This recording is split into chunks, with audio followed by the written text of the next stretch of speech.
Mesdames et messieurs, passionnés de football amateur d'analyse sérieuse et fidèles de FIFA Foot, bienvenue sur la chaîne où nous ne faisons pas de sensationnalisme, mais nous examinons les faits, les trajectoires et les choix qui définissent les carrières et les sélections nationales. Aujourd'hui, nous allons aborder un dossier qui a secoué les conversations autour du football haïtien. Le cas Jayden Philogène, un joueur dont le talent intrigue, mais qui a posé fermement ses limites quant à une éventuelle carrière internationale avec Haïti. Contrairement à certains profils binationaux qui envisagent, discutent, hésitent ou même cherchent à s'engager avec la sélection haïtienne, Jayden Philogène a tranché d'une manière claire, sans ambiguïté et contre toutes les spéculations. Avant d'entrer dans le cœur du sujet, prenez une seconde pour liker cette vidéo, abonnez-vous à FIFA Foot si ce n'est pas encore fait, activez la cloche pour ne rien manquer et dites-nous en commentaire dans quel pays vous suivez cette chaîne. Votre soutien nous permet de continuer à analyser ces sujets complexes avec profondeur, respect et rigueur. Entrons maintenant directement dans l'information. Qui est Jayden Philogène? Jayden Richard Philogène Bidas est un footballeur professionnel né le 8 février 2002 à Hammersmith, en Angleterre. Il évolue au poste des ailiers gauche et est considéré comme un des talents offensifs les plus prometteurs du football anglais de sa génération.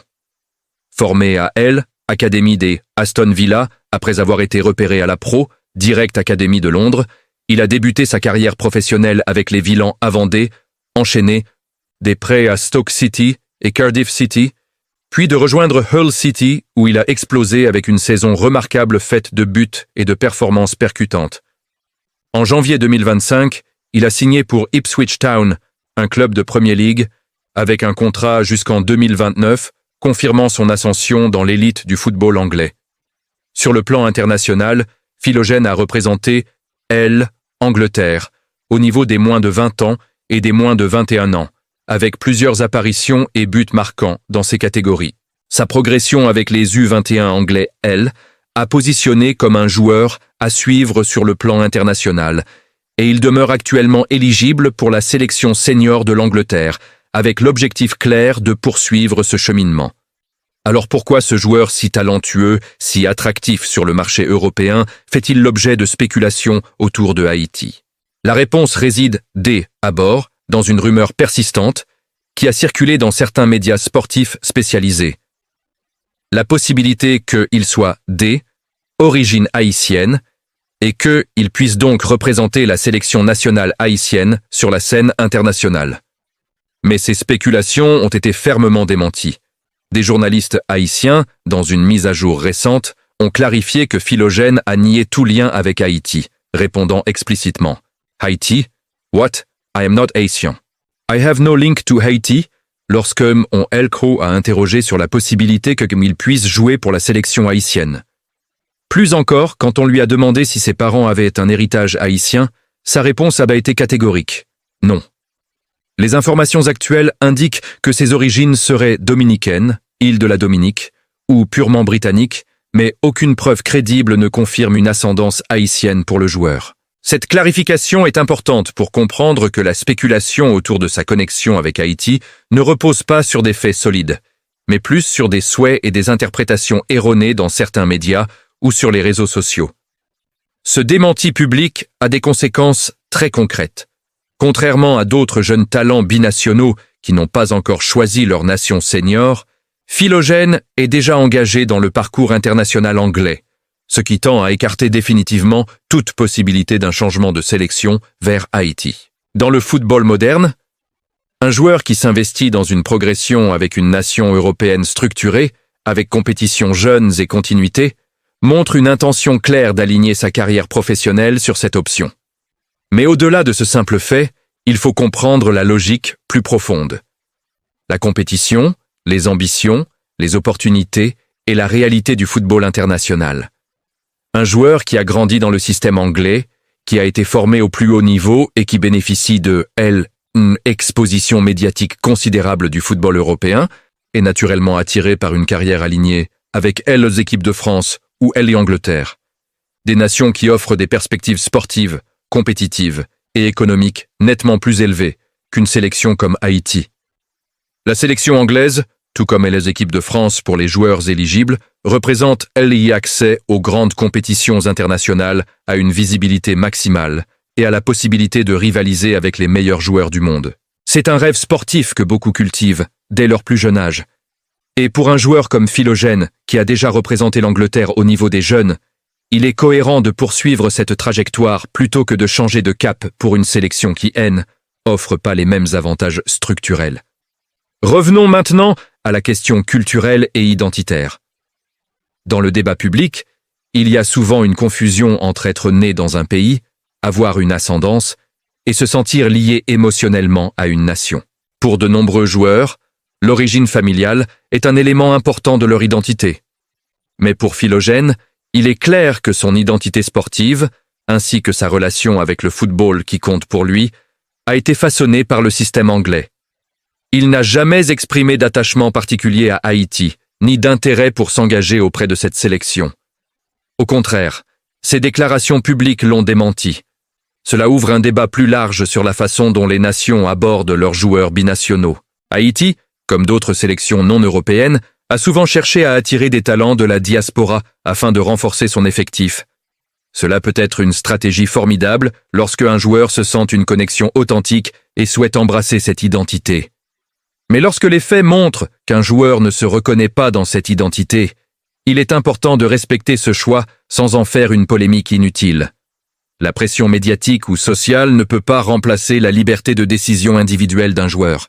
Et dans le cas de Philogène, il a décidé fermement qu'il n'était pas haïtien et qu'il ne souhaitait pas représenter Haïti. Sportivement, cette décision ne doit pas être interprétée comme un rejet du pays en tant que nation ou des supporters haïtiens. Elle traduit simplement la réalité de son parcours personnel et professionnel. Pour un joueur évoluant dans le championnat anglais, avec des ambitions élevées, parce que s'il a déjà intégré les structures de l'équipe D Angleterre jeune, et qu'il vise potentiellement une carrière internationale à ce niveau, renoncer à cette trajectoire aurait été incohérent. La logique sportive veut qu'il suive le chemin qui maximise ses chances de jouer au plus haut niveau. Ainsi, si un jour il devait atteindre la sélection senior de l'Angleterre, ce serait une consécration exceptionnelle, mais ce n'est pas aujourd'hui confirmé ni garanti. Pour Haïti, cette affaire doit être analysée avec lucidité. Il est compréhensible que les supporters veuillent que des talents issus de la diaspora rejoignent la sélection nationale, surtout lorsqu'elle se qualifie pour des compétitions majeures comme la Coupe du Monde. Mais les ambitions personnelles, les trajectoires individuelles et les identités sportives ne doivent pas être confondues. Philogène a non seulement nié l'attachement haïtien, mais il a aussi fait un choix clair. Continuer avec l'Angleterre du moins dans l'environnement international où il se sent à aise et où il a déjà investi son développement. Nous allons analyser ce que ce refus signifie pour l'avenir de la sélection haïtienne, comment mieux cibler les profils réellement intéressés, et pourquoi certains joueurs disent oui quand d'autres disent de non. Mais une chose est déjà claire, dans le cas de Jayden Philogène, il n'y a pas de débat.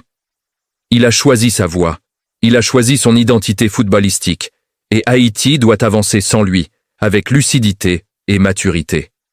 Maintenant que les choses sont claires concernant la position de Jayden Philogène, il est essentiel d'aller plus loin que la simple constatation de son refus. Cette deuxième partie n'a pas pour objectif de juger l'homme, mais d'analyser froidement ce que son choix révèle du rapport entre Haïti et certains joueurs de la diaspora, ainsi que les erreurs d'interprétation que commettent trop souvent les supporters et même certains médias. Le cas Philogène est révélateur d'un problème plus large. La confusion entre potentiel éligible et volonté réelle. Dans le football moderne, être éligible ne signifie pas être intéressé.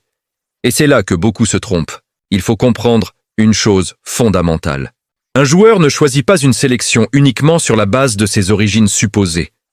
Il choisit une sélection en fonction de son vécu, de son environnement, de son projet de carrière et de la vision qu'il a de son avenir. Jayden Philogène a grandi dans un pays où le football est une industrie, une machine parfaitement huilée, où chaque étape est pensée pour mener vers l'élite mondiale. Depuis son plus jeune âge, tout autour de lui l'a conditionné à viser l'Angleterre, pas autre chose. Les sélections de jeunes, les centres de formation, les clubs, les agents, tout converge dans la même direction. Dans ce contexte, Haïti n'est pas perçu comme une alternative, mais comme un monde totalement extérieur à sa trajectoire. C'est ici que le choc culturel et footballistique se produit. Pour un joueur formé en Europe de l'Ouest, la sélection nationale n'est pas seulement un honneur sentimental, c'est aussi un outil stratégique. Elle influe sur la valeur marchande, sur l'exposition médiatique, sur les transferts futurs. Un international anglais, même avec peu de sélection, bénéficie d'un prestige et d'une visibilité incomparables. À l'inverse, une sélection comme Haïti, malgré sa qualification historique pour la Coupe du Monde, reste perçue comme une sélection émergente avec des défis structurels, organisationnels et logistiques bien réels. Ce n'est pas une critique émotionnelle, c'est un constat factuel. Beaucoup de supporters haïtiens ont mal interprété la qualification à la Coupe du Monde 2026. Ils ont pensé que cet exploit allait automatiquement changer le regard de tous les binationaux. La réalité est plus complexe. Oui, cette qualification a renforcé l'attractivité d'Haïti. Oui, elle a convaincu certains joueurs hésitants, mais elle n'efface pas en un instant des décennies de retard structurel, ni ne modifie instantanément les plans de carrière de joueurs déjà bien installés dans le système européen. Pour quelqu'un comme Philogène, cette qualification est un événement remarquable, mais pas un déclencheur identitaire. Il faut aussi parler un point que beaucoup évitent, la pression sociale exercée sur certains joueurs. Dès qu'un nom circule, dès qu'une rumeur apparaît, les réseaux sociaux s'emballent. On exige, on supplie, on attaque parfois. Cette pression peut être contre-productive. Dans le cas de Philogène, elle a même accéléré la clarification. Face à l'insistance, il a préféré couper court, nier tout lien et mettre fin au débat. Cela montre que la stratégie consistant à forcer la main des joueurs est inefficace. Le respect du choix individuel est essentiel si on veut construire une relation saine entre la sélection et la diaspora. Comparons maintenant ce cas avec d'autres profils. Certains joueurs binationaux ont grandi avec une double identité assumée. Ils ont entendu parler d'Haïti à la maison. Ils ont été exposés à la culture, à la langue, aux récits familiaux. Pour eux, le choix est plus émotionnel, plus naturel. D'autres, comme Philogène, n'ont pas ce lien. Leur identité est univoque. Vouloir les intégrer de force dans un récit national qui haine, et pas le leur, crée une frustration inutile. Haïti a rien à gagner à accrocher à des joueurs qui ne se reconnaissent pas dans ce maillot. Cette situation doit pousser la fédération et les analystes à revoir leur méthode. Au lieu de courir derrière chaque talent supposé éligible, il faut identifier les profils réellement engagés. Ceux qui expriment un intérêt clair, ceux qui font les démarches administratives, ceux qui participent au rassemblement, ceux qui parlent publiquement de leur attachement à Haïti. Ce sont ces joueurs-là qui construisent une équipe compétitive et soudée, pas ceux qu'on tente de convaincre à contre-cœur. Le cas Philogène pose aussi une question plus profonde. Haïti doit-elle absolument chercher la validation à travers des joueurs formés en Europe? La réponse est non. La qualification pour la Coupe du Monde a prouvé que le collectif, la discipline et la foi dans le projet peuvent compenser bien des manques individuels. Certes, les talents de la diaspora sont un atout précieux, mais ils ne doivent pas devenir une obsession. Une sélection nationale forte est d'abord une sélection cohérente, avec des joueurs qui partagent les mêmes objectifs et les mêmes sacrifices. Il est également important de comprendre que dire non à Haïti au jour, oui, ne signifie pas manquer de respect au pays. C'est un choix de carrière. Le vrai manque de respect serait de dire oui sans conviction, de venir sans engagement, de jouer à moitié. De ce point de vue, la franchise de Philogène est presque préférable à l'hypocrisie de certains qui entretiennent le flou pendant des années. Il a été clair, il a été direct. Haïti sait désormais à quoi s'en tenir. Pour les supporters, cette affaire doit servir de maturité collective. Le football haïtien est à un tournant. Il entre dans une nouvelle ère avec une visibilité mondiale accrue. Cela implique aussi une nouvelle responsabilité dans la manière de communiquer, d'analyser et de débattre. Chaque joueur qui dit non ne doit pas devenir un ennemi public. Chaque joueur qui dit oui ne doit pas être idéalisé aveuglément. Il faut juger les faits, les performances et l'engagement.